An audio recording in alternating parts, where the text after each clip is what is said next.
الحمدللہ رب العالمین والعاقبۃ للمتقین الصلاۃ والسلام علی سید الانبیاء والمرسلین۔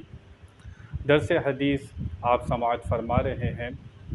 حضرت ابو ہریرہ رضی اللہ تعالی عنہ سے روایت ہے، آپ فرماتے ہیں کہ ایک دیہاتی صحابی نبی کریم صلی اللہ تعالی وسلم کی خدمت میں حاضر ہوئے اور عرض کی، یا رسول اللہ صلی اللہ تعالی علیہ وسلم، مجھے ایسے کام کی ہدایت کیجیے کہ اگر وہ میں کام کروں تو میں جنتی ہو جاؤں۔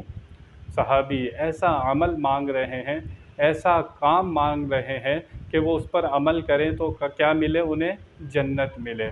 نبی پاک صلی اللہ تعالی علیہ وسلم ارشاد فرماتے ہیں کہ اللہ تعالیٰ کے ساتھ کسی کو شریک نہ ٹھہراؤ، اس ایک رب کی عبادت کرو، اس کے ساتھ کسی کو شریک نہ ٹھہراؤ۔ نماز قائم رکھنی ہے، زکوٰۃ دینی ہے، رمضان کے روزے رکھنے ہیں، یہ نبی پاک نے ارشاد فرمایا۔ اس نے جب یہ باتیں سنی تو سننے کے بعد کہنے لگا، یا رسول اللہ صلی اللہ تعالی علیہ وسلم، نہ میں اس سے کچھ کم کروں گا نہ کچھ اس سے زیادہ کروں گا۔ اس نے وہ جواب دیا، جو آپ نے بتا دیا میں اس پر پابندی کے ساتھ عمل کروں گا۔ جب وہ شخص چلا گیا، نبی پاک نے فرمایا کہ کسی کو جنتی دیکھنا ہو تو اس شخص کو دیکھ لے۔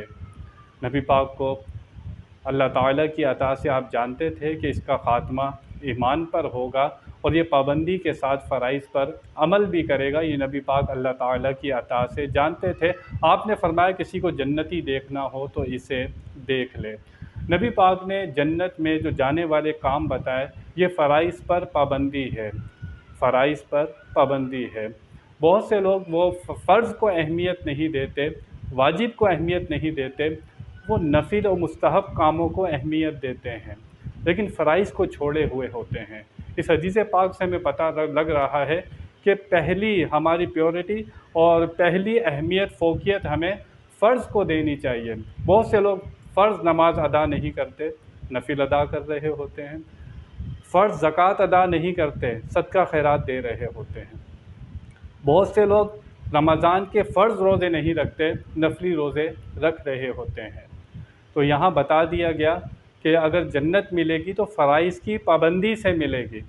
پہلے ہمیں فرض ادا کرنے ہیں، پھر واجبات ادا کرنے ہیں، پھر سنت مؤکدہ ادا کرنی ہے، پھر سنت غیر مؤکدہ ادا کرنی ہے، پھر مستحب کا نمبر آتا ہے، پھر نفل کا نمبر آتا ہے۔ اس ترتیب سے ہمیں عمل کرنا ہے۔ اب بہت سے لوگ کیا کرتے ہیں، وہ ایسے کاموں میں مصروف ہوتے ہیں جو مستحب ہوتے ہیں۔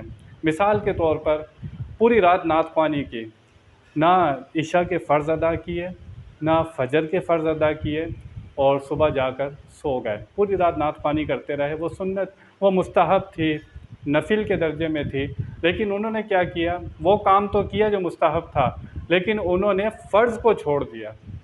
بہت سے لوگ مزارات پر بھی جا رہے ہوتے ہیں، دوسرے صدقے خیرات بھی کر رہے ہوتے ہیں، لیکن فرائض سے منہ موڑے ہوئے ہوتے ہیں۔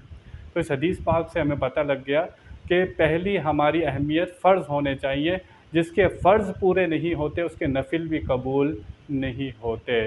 تو ہمیں چاہیے سب سے پہلے نماز ادا کریں، فرض پورے کریں، اس کے بعد مستحب اور نفل کی طرف جائیں۔ اللہ تعالیٰ، اس کا رسول ہم سے یہی چاہتا ہے۔